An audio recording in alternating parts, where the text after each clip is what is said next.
I was 63 years old when my son told a school counselor that his 15-year-old daughter was dangerous. I learned about it because the counselor, a woman named Mrs. Alvarez, closed her office door, looked at me for a long second, and slid a folded sheet of notebook paper across the desk.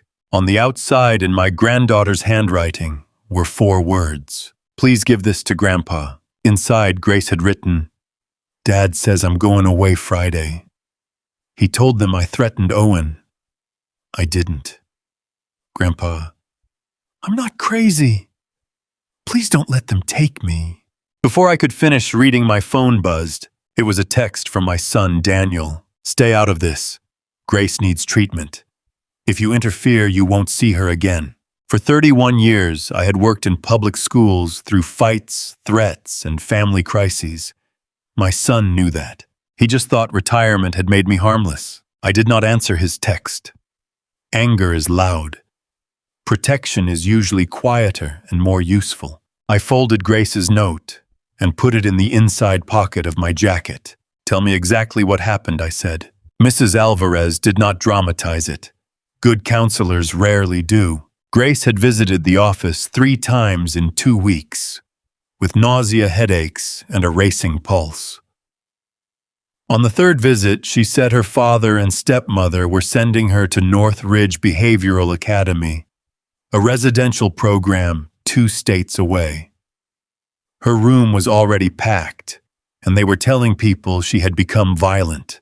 "Has she?" I asked. Mrs. Alvarez shook her head. Grace had no suspensions fights or threats. Teachers described her as withdrawn and jumpy when her phone rang. Her only recent discipline note was leaving chemistry after a message from home and going straight to the counselor in tears. Then Mrs. Alvarez showed me something else. 3 days earlier, Daniel had emailed the school asking for a complete behavioral record. When the records clerk said there was almost nothing to send, he replied that the school had failed to document a pattern of escalating aggression.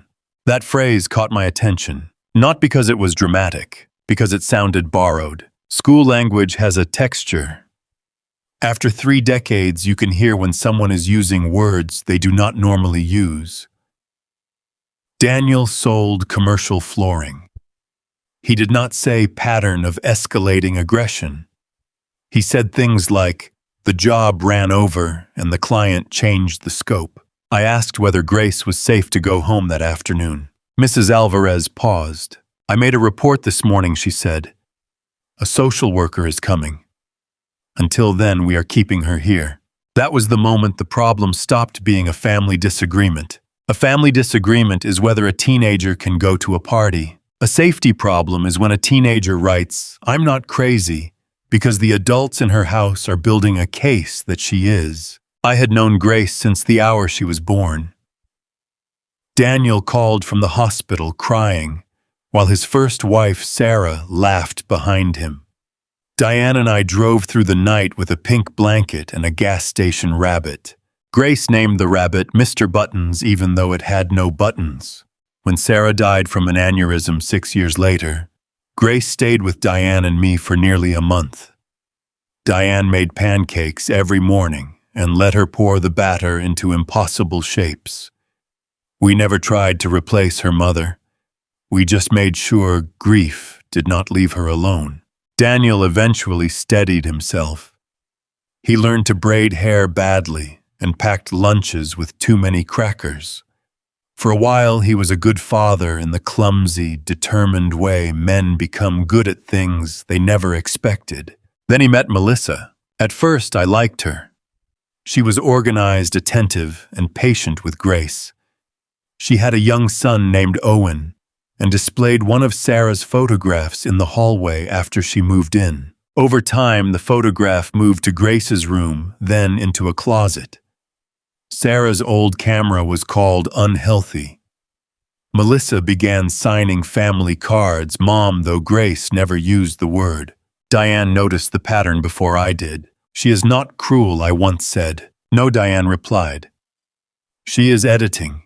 Before Diane died, she gave Grace a pottery kit and a note. Make things that tell the truth even when people don't. My flaw was easier to see in hindsight. At school, I trusted patterns. At home, I trusted hope. After losing Diane, I became so afraid Daniel might cut me off from Grace that I accepted canceled dinners and weak explanations. I told myself the distance was normal. In Mrs. Alvarez's office, I understood that my politeness had helped create it. The social worker arrived at 2:30. Her name was Karen Lee. She verified that my house was safe, that Grace's only known medication was an asthma inhaler, and that I would follow any written contact restrictions. Then she spoke with Grace alone. Daniel arrived 20 minutes later with Melissa behind him. My son walked into that office angry enough to make the air change. "What is he doing here?" he asked. Mrs. Alvarez stood.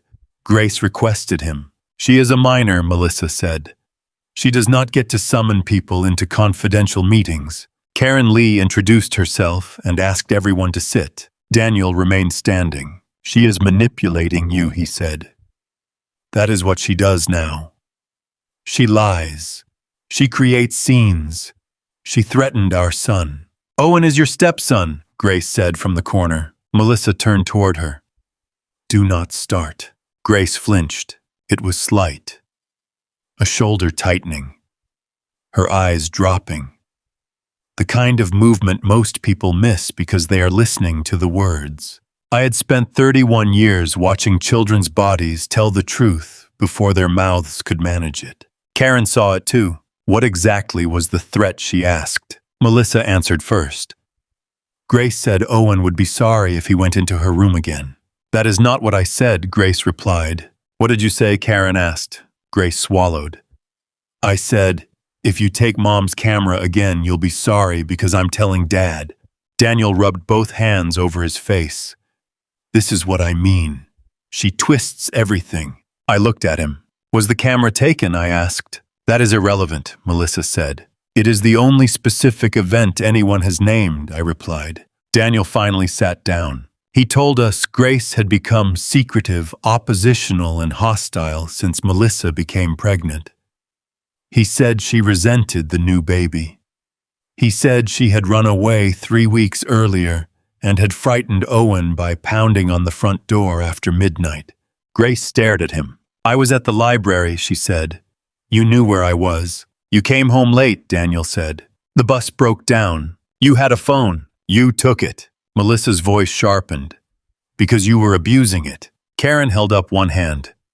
"We are not deciding this by volume." Then she asked a question that changed the direction of the room. "Who recommended residential placement?" Daniel and Melissa looked at each other. "A specialist," Melissa said. "What specialist?" "A family consultant." "Licensed in what field?" Melissa's jaw tightened. "We are not here to debate credentials." Karen wrote something down. Daniel turned to me.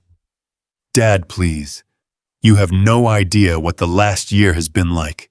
For 1 second, he sounded like the boy I had raised. I wanted to believe some missing fact would make it reasonable. Instead, I asked, "When is she supposed to leave?" "Friday morning," Melissa said. This was Wednesday. "Has she toured the program?" "No," Daniel said. "Spoken to anyone there?" "Not yet." "Signed anything?" Daniel looked at Melissa again. Melissa said parental consent is enough. Grace whispered, "They signed my name." The room went still. Melissa laughed once, but there was no humor in it. "That is absurd." Grace reached into the pocket of her sweatshirt and pulled out a folded photocopy. Her hands shook as she passed it to Karen. It was an intake acknowledgement from North Ridge. At the bottom was a signature, Grace Keene. I had watched Grace write thank you notes, birthday cards, and grocery lists for years. That was not her signature. It was close enough to fool someone who had never seen the real one. It was not close enough to fool me. Karen asked how Grace got the copy. "It was on the printer," Grace said. "Melissa told me it was just insurance paperwork." Then I saw my name. Melissa leaned forward. She went through private documents. Grace's face changed then. The fear was still there, but something harder moved underneath it. "It had my name on it," she said. "That makes it mine too." Karen asked Daniel whether he had signed Grace's name. No. Did Melissa? No. Melissa said maybe the program pre-filled it. Karen did not argue. She simply placed the form in a clear sleeve and said it would be verified. That was the first layer of truth. The apparent problem was a teenager supposedly in crisis. The first proof of intent was that someone had signed her name to make her removal look voluntary. Daniel and Melissa agreed reluctantly that Grace could stay with me for 2 nights while the report was reviewed. They agreed because Karen made it clear that the alternative was a more immediate formal intervention. Daniel kept saying he wanted to avoid traumatizing Grace.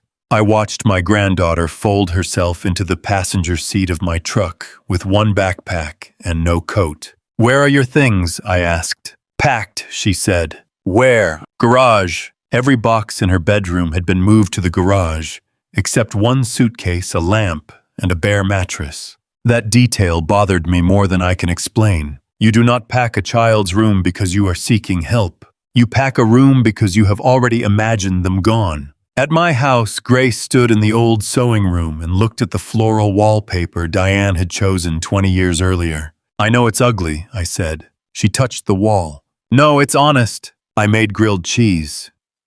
She ate half a sandwich, drank water, and then asked whether I believed her. "I believe your signature was copied," I said. "I believe your father has hidden the truth. And I will verify every part before anyone moves you." Her eyes filled. "So you believe me?" "I believe enough to act." She nodded and looked down at her hands. Then she told me about the last 6 months. After Melissa became pregnant, Grace's life narrowed. Her bedroom door was removed. Her phone disappeared for weeks. Sarah's camera moved to Melissa's office. Letters from Aunt Rachel stopped arriving. Melissa checked Grace's backpack and school email.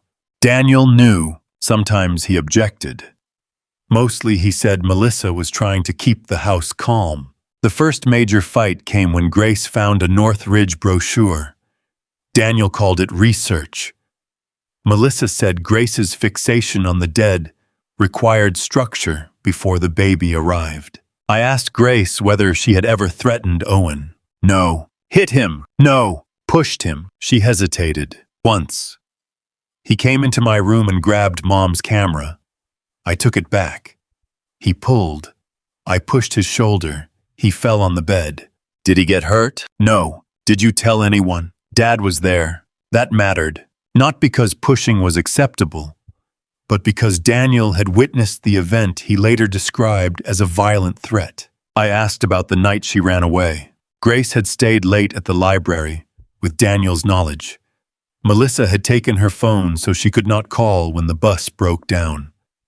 She walked home and arrived at 9:40, not midnight. The porch camera showed her waiting 11 minutes at a locked door. "Why not?" I asked. Melissa said she wanted me to understand consequences. "And your father?" "He was inside." That was my second consequential decision. I would preserve facts before asking Daniel for explanations. I reported Grace's account to Karen, then called my former assistant principal, Denise Carter, now a family advocate. I asked what to preserve and what not to do. "Do not coach Grace," she said. "Do not make her repeat the story to 10 people. Write down what she volunteers with dates and your exact questions. Save original messages. Ask the school for records through the proper channel. And Martin, yes, do not confront them tonight." I wasn't planning to. "That means you were." She knew me too well. The next morning, Daniel texted that he wanted to pick Grace up after work. I replied that I would follow the written safety plan and Karen's instructions. He called immediately. "You are turning this into something it is not." "What is it?" "A family issue." "You signed her name." "I did not." "Then you should want that form verified." Silence. Then he said Melissa handles paperwork. It was the first crack, not an admission, a distance. He was already moving one step away from his wife. I asked him for the name of the consultant who recommended Northridge. He refused. I asked why Grace's room was packed before any evaluation. He said they were reducing stimulation. I asked why the door had been removed. He said she had lost privacy privileges. Privacy is not a privilege you remove from a 15-year-old girl because she is sad, I said. His voice hardened. This is exactly why I did not tell you. You always think you are the smartest person in the room. No, I said.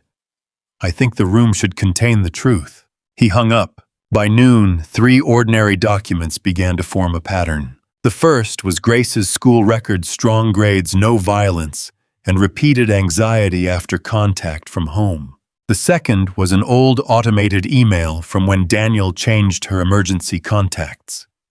He had entered my former school address, which still forwarded to me. I opened it. The change removed me as an emergency contact and replaced me with Melissa's sister, who lived 90 miles away. In the comment field, Daniel had written, "Grandfather undermines parental authority and should not be contacted without written permission." The third was a pharmacy notification. Grace's asthma inhaler refill had been transferred to a pharmacy near North Ridge. Daniel had listed my phone years ago as a backup contact, and the automated system sent me a verification message. This was not exploration. They had prepared for her to be there. I called the pharmacy and did not ask for private information. I only stated that Grace was currently under a safety review and that the prescribing doctor should verify any transfer request directly with her legal guardian and care team. Then I called the pediatrician's office and left a factual message. 2 hours later, Dr. Patel called me with Karen on the line. Daniel and Melissa had brought Grace in 6 weeks earlier and described aggression, insomnia, and threats toward a younger child. Grace had been present for only the first 5 minutes. Then Melissa asked that she wait outside. Dr. Patel recommended family therapy and adolescent mental health evaluation and an immediate safety assessment if there was a specific threat. They declined the family therapy referral. They did not schedule the evaluation. Instead, they asked whether Dr. Patel would sign a form supporting residential placement. She refused. They wanted me to state that home treatment had failed, Dr. Patel said. No home treatment had been attempted. That was the second layer. The placement was not the end of a failed care plan. It was the plan from the beginning. Grace spent Thursday at my house under the temporary arrangement. She slept until almost noon. When she woke, she asked for the boxes from her father's garage. I told her we could retrieve personal items only through the process Karen approved. She looked embarrassed. I need one thing. What? My blue sketchbook. I knew the one. Diane's note was taped inside. Grace said it contained journal entries, drawings, and copies of messages she had written down after Melissa took her phone. I asked why she had copied messages instead of taking screenshots. Because Melissa checks deleted photos, she said. Paper was safer. That sentence sat in my chest like a stone. At 3 o'clock, Karen arranged a supervised property pickup. Daniel was at work. Melissa watched from the driveway while Grace's life sat in 11 boxes labeled Clothes, School, Art, and Sarah. The last box held her mother's camera photo albums, Mr. Buttons, and the framed picture once displayed in the hallway. She needs a clean transition, Melissa said. She has not been accepted anywhere, I replied. Melissa smiled. You really miss being in charge. Grace found her sketchbook beneath folded towels. Several pages had been torn out, and Melissa claimed she knew nothing about them. Grace opened the book. Diane's note was still there. Make things that tell the truth, even when people don't. Under it, Grace had written dates. February 12th. Melissa said if I told Grandpa about North Ridge, Dad would stop visits. February 27th, Dad said no more letters from Aunt Rachel because she keeps Sarah alive in a sick way. March 4th. Melissa told consultant I threatened Owen. Dad heard and did not correct her. March 19th, they made me practice saying I wanted more structure. March 25th, I have found the form with my signature. The entries were not legal proof by themselves. A teenager can write anything, but they gave us a map. and maps tell you where to look. I called Aunt Rachel, Sarah's older sister. We had not spoken in nearly a year, mostly because Daniel had told me she was too intense and Grace needed space from the past. Rachel answered on the second ring. When I explained why I was calling, she became very quiet. I sent Grace 8 letters, she said.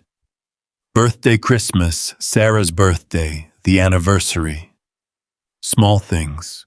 Photographs, recipes, a copy of Sarah's college essay.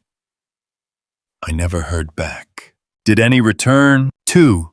Marked refused. She still had the envelopes. On one in black ink, someone had written, "No further contact. Healing requires distance." The handwriting was Melissa's. Rachel also told me she had offered to keep Grace for part of the summer. Daniel replied that Grace did not want to see her. Grace had never received the invitation. That was when I understood the older shape of it. This was not only about a new baby or one argument over a camera. For years, Melissa had been reducing every relationship that reminded Grace she had a history outside Melissa's house. Daniel had allowed it because each concession bought temporary peace. I had allowed my own smaller version of it because I was afraid to be cut off. The third layer of truth was the most painful. Daniel had not suddenly become cruel. He had been surrendering his daughter in pieces. That evening, Northridge called me, not because they had decided I was Grace's legal representative. I was not. They called because the admissions coordinator, Paula Finch, had received a message from Grace's school asking her to verify the counselor's signature on the intake packet.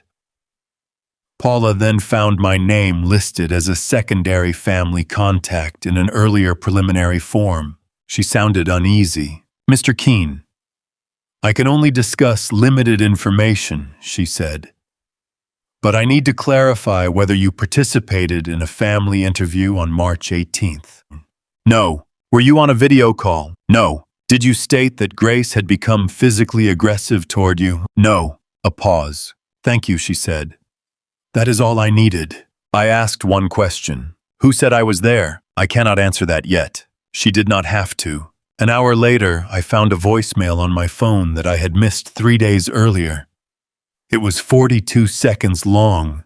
Melissa must have tapped my name instead of Paula's. At first, there was only background noise. Then Melissa's voice. "Paula, it's Melissa. Daniel is still nervous about the wording.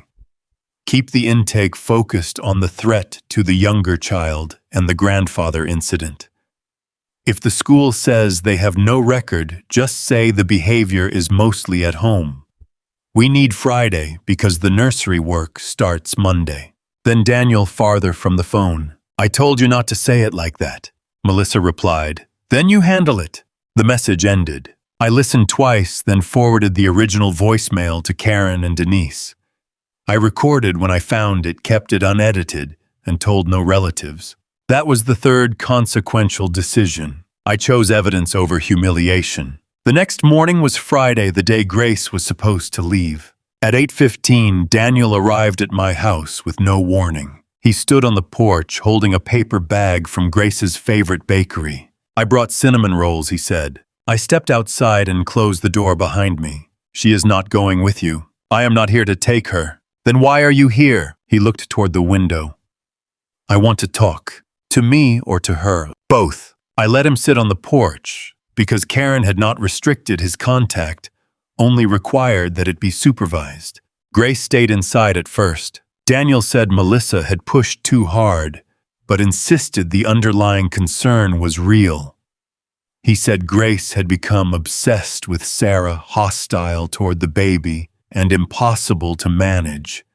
He said Northridge had a good program, and that a few months away might help everyone reset.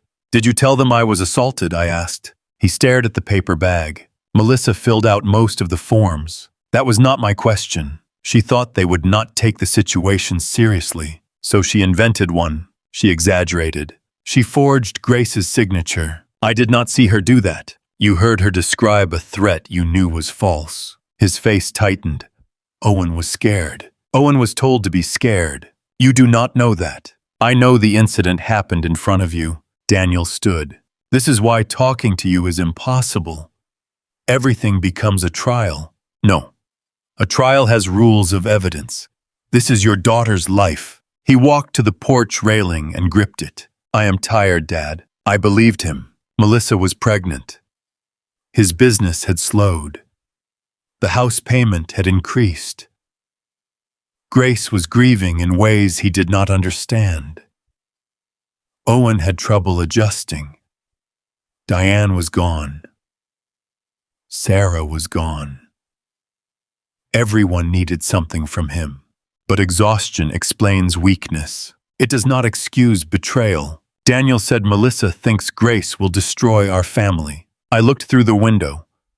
Grace was standing in the hallway, listening. She is your family, I said. Daniel closed his eyes. For a moment, I thought he might finally tell the truth. Instead, he said, you always liked her more than me. The sentence stunned me, not because it was true, because it was old. Daniel had spent his childhood believing competence was the same as judgment. I had corrected his homework too quickly, fixed his projects instead of letting him fail, turned every mistake into a lesson. As a principal, I knew how to let students discover their own strength. As a father, I often stepped in and made sure Daniel could see mine. I am sorry you felt measured, I said. But you are trying to remove your daughter from her home using lies. We are not going to solve that by discussing who I was when you were 12. He looked at me with wet, furious eyes. Then Grace opened the door. Did you know my room was going to be the nursery? She asked. Daniel turned. Grace, did you? He did not answer. She nodded as if he had. Then she looked at the bakery bag. I don't want those. Daniel left them on the porch anyway. After he drove away, Grace sat on the front step and cried so silently that I almost wished she would scream. I sat beside her. I thought he would pick me, she said. I had no comforting lie big enough for that. He may still choose to become a better father, I said. But today we are choosing your safety without waiting for him. That afternoon, the school scheduled a student support meeting for Monday. Daniel and Melissa believed it was to finalize Grace's withdrawal and transfer records. The email said the meeting would address placement safety and educational continuity. Denise helped me understand the shape of the room. The principal would attend. Mrs. Alvarez would attend. The district social worker would attend. Karen would attend if permitted. Grace could have a support person. North Ridge had been asked to participate because of discrepancies in the intake documents. I told Grace she did not have to speak. I want to, she said. You do not have to prove pain by performing it. I know. I want them to hear my voice before they read what everyone else wrote. That was growth I had not given her. It was hers. Over the weekend, Melissa remained active. She told relatives Grace was in a serious mental health crisis, posted about making hard choices, and accused Aunt Rachel of feeding Grace's fixation on Sarah. She also asked my ex-wife Linda to pressure me. Linda later told me Daniel had hidden broken things under his bed as a child because he believed being found out was worse than the damage itself. It was the clearest description of my son I had ever heard. Sunday evening, Grace and I made pancakes for dinner. I used Diane's old mixing bowl, a blue ceramic bowl Grace had made during her first pottery class. The rim was uneven. One side dipped lower than the other, and there was a thumbprint in the glaze. Grace stared at it. Grandma kept this, used it every Sunday. It's terrible. It holds batter. She almost smiled. Then she said, Melissa said crooked things make a house look cheap. I set the spoon down. Your grandmother said perfect things make a house look staged. That time Grace did smile. We ate at the kitchen table. Afterward, she took out her sketchbook and drew the bowl. Under it, she wrote, still useful. Monday morning, we drove to school in silence. The meeting room had beige walls, a laminate table, stackable chairs, tissues, and water. Rooms like that leave nowhere for drama to hide. Daniel and Melissa were already seated. Melissa wore a cream sweater and had one hand on her pregnant stomach. Daniel had a legal pad in front of him, though he had written nothing. The first thing Melissa noticed was that Grace sat beside me, not beside them. The second was Paula Finch from North Ridge, visible on a large screen at the end of the room. The third was Dr. Patel, who had joined by phone. The principal, Mr. Hargrove, explained that the meeting was not a disciplinary hearing and not a custody proceeding. It was a school support conference to determine Grace's immediate educational plan and to address conflicting information provided to the school and proposed placement program. Melissa interrupted. We were told transfer documents would be ready. Mr. Hargrove folded his hands. No transfer will be processed today. The color left Daniel's face. That was the first shift in power. Melissa recovered quickly. This is exactly the problem, she said. Grace manipulates adults into rescuing her. Martin has always encouraged it. I said nothing. Denise had told me the hardest discipline in a meeting is allowing weak claims to stand long enough for facts to reach them. Mrs. Alvarez summarized Grace's school record. Strong grades, no violent incidents, no documented threats, recent anxiety symptoms, one unauthorized class departure after a home message. Melissa shook her head. School is where she performs best. The aggression is at home. Paula spoke from the screen. North Ridge's intake packet states that Grace assaulted her grandfather on March 9th, threatened a younger sibling with a kitchen knife on March 14th, and was suspended twice for fighting. Grace's hand went cold inside mine. Mr. Hargrove looked at Daniel. Our records show no suspensions. Daniel's mouth opened, then closed. Melissa leaned toward the screen. Those dates may have been entered incorrectly. The events did not happen on any dates, I said. Paula continued. The packet also contains a statement attributed to Mr. Keene from a family interview on March 18th. She read it. I will not allow Grace in my home because I am afraid of her. Every person in the room turned toward me. I never participated in that interview, I said. Grace has never assaulted me. I told Ms. Finch that on Thursday.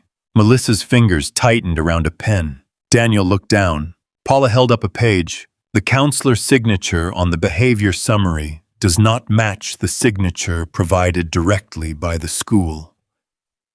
Mrs. Alvarez has confirmed she did not sign it. Melissa said, we used a sample signature page because the counselor was unavailable. Mrs. Alvarez's voice was steady. No one asked me to sign anything. That is not forgery, Melissa snapped. It is administrative formatting. Paula's expression changed slightly.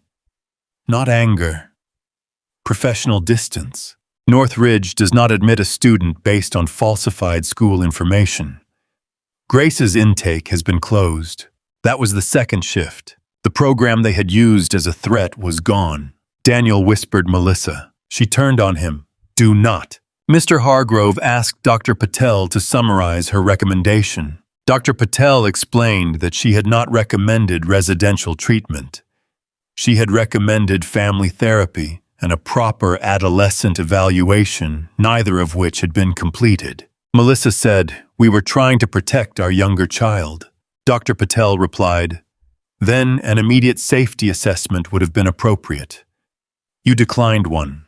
We knew what was happening in our own home. Then why did you ask me to say home treatment had failed when it had not begun? That was the strongest defense they had. Concern, fear, a desperate parental decision. It failed because every professional they contacted had offered a less extreme path, and they rejected each one. Karen placed a copy of Grace's handwritten note on the table. She did not read the emotional parts. She read only the dates and claims that could be checked. The removed bedroom door, the confiscated phone, the packed boxes, the intercepted letters, the forced practice statement. Then she placed photographs of the garage boxes beside it. Clothes, school, art, Sarah. Melissa's eyes flicked toward Daniel. Daniel looked as if he had not known the boxes were photographed. Karen said, A child preparing for temporary treatment does not generally have every personal connection to a deceased parent boxed and labeled for removal. Melissa's voice rose. You are all making me the villain because I am the stepmother. Grace spoke for the first time. No. Everyone turned. Grace's voice shook, but she did not stop. You are the villain because you told me missing my mother was sick. You took her picture down. You kept Aunt Rachel's letters. You said the baby needed a fresh house. You told Dad I made everyone uncomfortable. And when I would not say I wanted to leave, you signed my name. Melissa laughed sharply.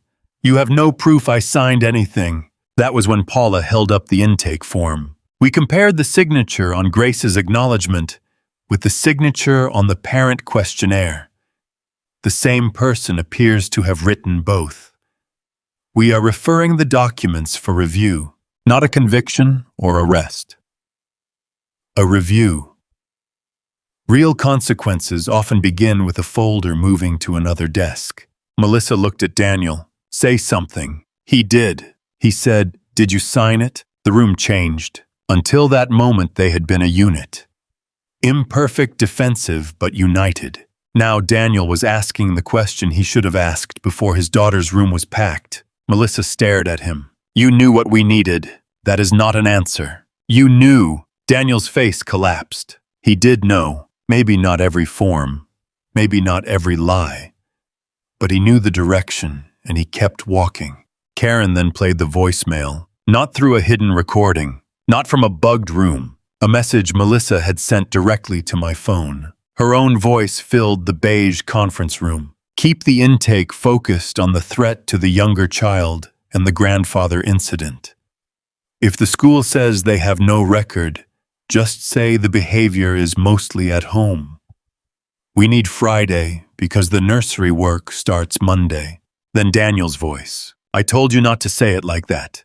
Then Melissa. Then you handle it. No one moved. Even the air conditioner seemed loud. Melissa's hand left her stomach and flattened against the table. That was taken out of context. I finally spoke. What context makes an invented assault true? She looked at me with a hatred so clean it almost felt like relief. You have wanted this family to fail from the beginning. I could have listed every Christmas gift, every loan, every babysitting weekend, every time Diane and I rearranged our lives to help them. I could have told the room how much I had loved my son. Instead, I looked at Daniel. You kept calling her difficult because the truth was harder to move out of the house. No one answered. Mr. Hargrove ended the meeting with practical decisions. Grace would remain enrolled. The school would not release records to North Ridge. All future contact about Grace's education would follow the temporary safety plan and the instructions of the appropriate agencies.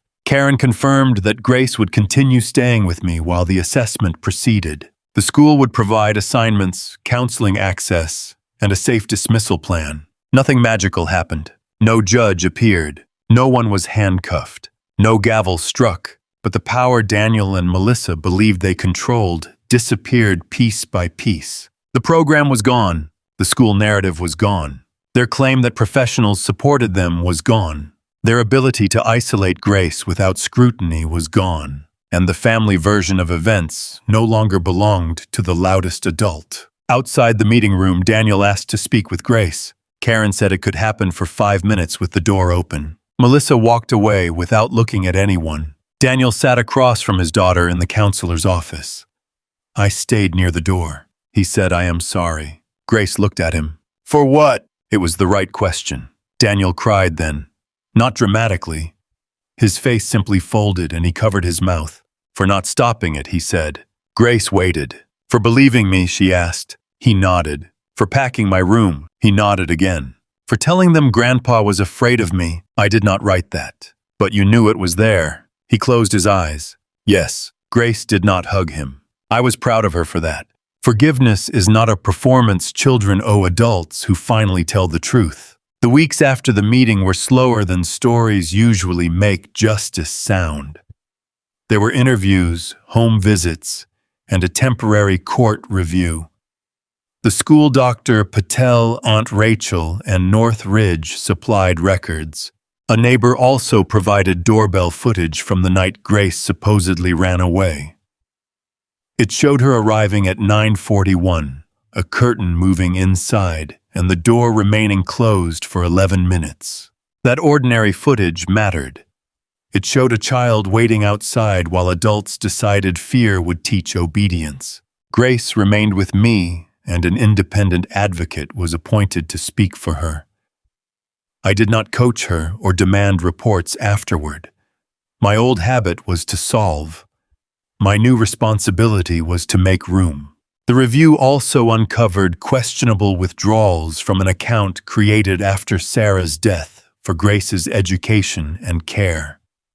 Recent payments included the Northridge deposit and nursery furniture. The administrator froze further discretionary withdrawals and required an accounting. No instant punishment, just another door closing. Melissa moved out 2 months later. Her sister picked her up while contractors carried nursery furniture inside. The baby was born healthy. I did not celebrate Melissa's pain.